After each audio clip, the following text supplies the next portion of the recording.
La cuenta atrás había comenzado en Japón el día 11 de noviembre de 2006, cuando estas dos personas iniciaban lo que sería el lanzamiento oficial de la nueva videoconsola de sobremesa Sony PlayStation 3.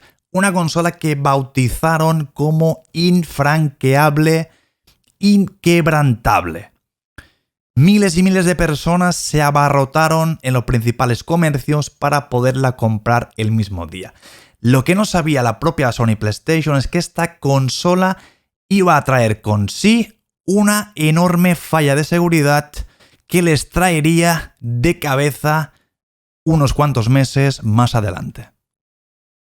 Además, lo más impactante que ocurrió el mismo año de lanzamiento o justo después fue que vieron un enorme potencial en esta consola PlayStation 3 y crearon con ellas un superordenador con más de 1700 consolas PlayStation 3 conectadas entre sí para dar servicio al mismísimo Departamento de Defensa de los Estados Unidos. O sea, una interconexión de tantas consolas permitía alcanzar los 500 teraflops. También se crearon algunas salas de servidores, todas construidas con PlayStation 3 conectadas entre sí. Lo bueno empezaba 2 semanas después de que se lanzara la consola oficialmente en Japón, cuando un hacker que se hacía llamar CJCP volcó con éxito el primer videojuego de la consola Sony PlayStation 3. Tan solo 2 semanas habían pasado y ya tenían un individuo que les estaba dumpeando los juegos físicos de la propia consola. Además, no tardó mucho y a principios de 2007 empezaron a aparecer páginas en internet de Scene, las cuales ya estaban dedicadas al hackeo de esta videoconsola. Este mismo año, 2007, a finales, la propia compañía de Sony PlayStation publicó una nueva versión de la videoconsola, la cual ya añadían retrocompatibilidad con el sistema anterior PlayStation 2. Ya se podían cargar oficialmente juegos físicos de PlayStation 2 en la consola PlayStation 3, cosa que duró muy poquito. El verdadero problema al cual se enfrentó Sony PlayStation fue por su culpa. Fue la función que se encontraba disponible en las primeras versiones de la consola de videojuegos que permitía que el software instalado por el usuario, como Linux o FreeBSD, se ejecutara en el sistema, ya que era una función oficial llamada otro sistema operativo, OS o Oteros, que le llamaban algunos. Además, todo esto fue retirado sin ofrecer ninguna explicación al respecto cuando lanzaron el firmware oficial 3.21 a principios de abril. Además, hubo gente que presentó demandas colectivas a Sony PlayStation porque esto era una función que utilizaba mucha gente y la quitaron sin decir prácticamente nada.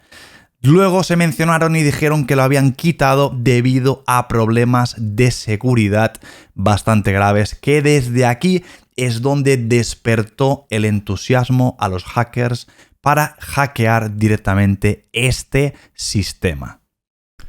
Con OS retirado oficialmente por parte de Sony, con cosas engañosas de por medio, aparecieron los grandes hackers de PlayStation 3, ya que Sony tenía un agujero, tenía una falla de seguridad muy grave en las primeras versiones de la consola, y ahí es cuando George Hot, también conocido como GeoHot, entró en escena y le dijo directamente a Sony: voy a hackearos vuestra consola.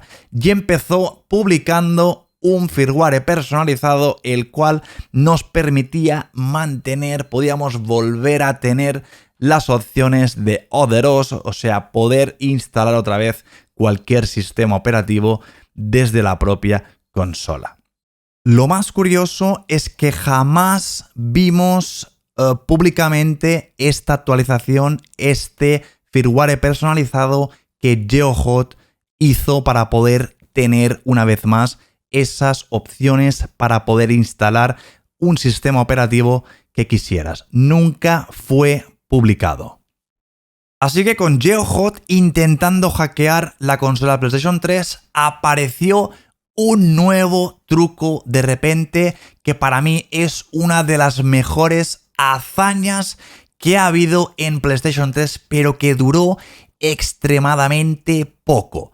Se trata del supuestamente dongle llamado PS Jailbreak, el cual permitía a los propietarios de una consola PlayStation 3, ya fuera FAT o Slim, poder descargar los juegos físicos que metíamos en la consola, nos los descargaba en el disco duro interno de la consola e incluso en externos y jugarlos, ejecutarlos sin el disco óptico.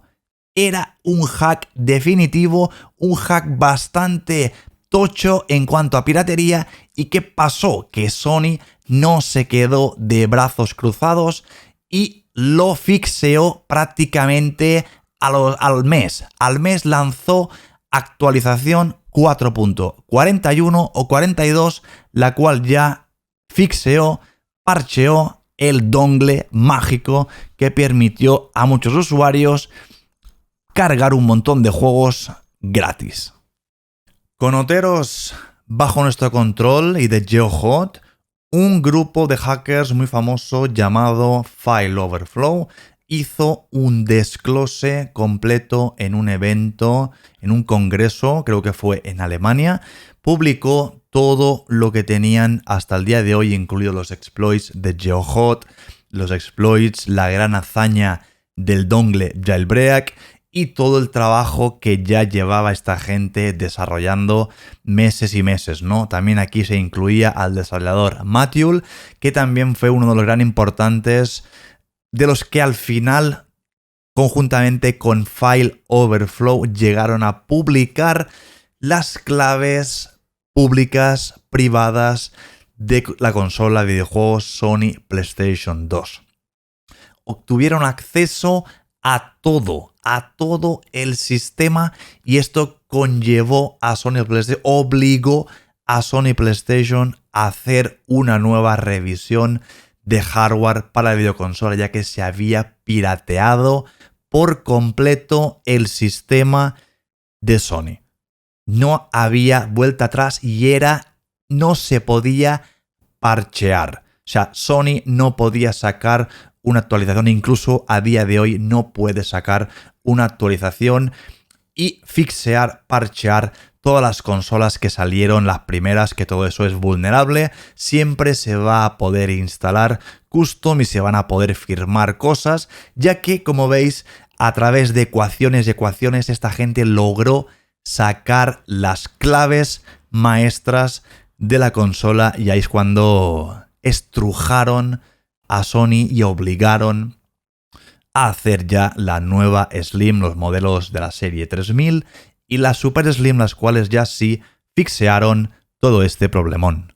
Con las keys fuera, chicos, el problemón estaba ya hecho, ya se empezaban a ver los primeros customs, firmwares en la 3.41, ya se empezaba a ver esa carpeta de install package files mágica que nos permitía instalar un montón de juegos y todo el homebrew firmado gracias a esas keys que se liberaron y se pudieron firmar prácticamente todo. Ya estaban los desarrolladores de Hermes, Wanincoco, Kakaroto, Roguero, Rebook y un montón más haciendo customs firmwares, otro más estables que algunos otros, ya que Wanincoco, por ejemplo, el primero que publicó fue bastante malo y briqueó. Muchísimas consolas se quedaron briqueadas a causa de ese firmware, el cual actualizó posteriormente a una versión 2 ya más estable. GeoHot también en enero 8 de 2011 publicó oficialmente, él y Kakaroto publicaron el primer custom firmware en la versión 3.55 y esto no hacía más que empezar. Kakaroto afirmaba en Twitter que ya había conseguido el primer downgrade con éxito de 3.55 a 3.41, así que el downgrade ya era realidad. En esa época ya todo empezaba a surgir como si fuera algo normal. Incluso algunos desarrolladores fueron más allá e idearon y crearon aplicaciones que nos permitía desarrollar un custom firmware a partir del firmware original, añadiendo los parches que nosotros quisiéramos de una forma ya muy bien estructurada. Herramientas que obviamente no las tendría que usar todo el mundo, ya que se puede romper la consola. Y ahora con Sony, con este problema encima, que estas consolas que sacó, que tenían esa falla, que les sacaron las case, tuvieron que convertir esas consolas en nuevas revisiones. Series 3000, Series 4000 de Super Slim salieron al mercado, consolas que ya las case ya no se podían extraer, ya son consolas que no se les podía instalar custom firmware. ¿Y qué pasó después? Que la gente empezó a buscar otras cosas y ahí es donde aparecieron los exploits de PS3 Exploit y Gen. Todos lo conocen como el huevo. Todo esto ocurrió más o menos a partir del firmware 4.82, donde se descubrió una vulnerabilidad, un fallo de seguridad en el navegador de internet de la consola, en el WebKit. Y aquí lo que conlleva esto es que simplemente tienes que ir a una página de internet, o sea, solamente hay que acceder a una dirección URL o URL y ya está. Simplemente hay un botoncito que pone instalar Gen y ya automáticamente tu consola se queda modificado y es una modificación bastante buena, ya que todo esto permite instalar pues un montón de homebrew, permite instalar juegos, permite a día de hoy muchísimas cosas en el último firmware actual 4.87 de Sony PlayStation 3. Y además esto funciona en cualquier modelo existente a día de hoy de PlayStation 3, cualquier revisión de hardware.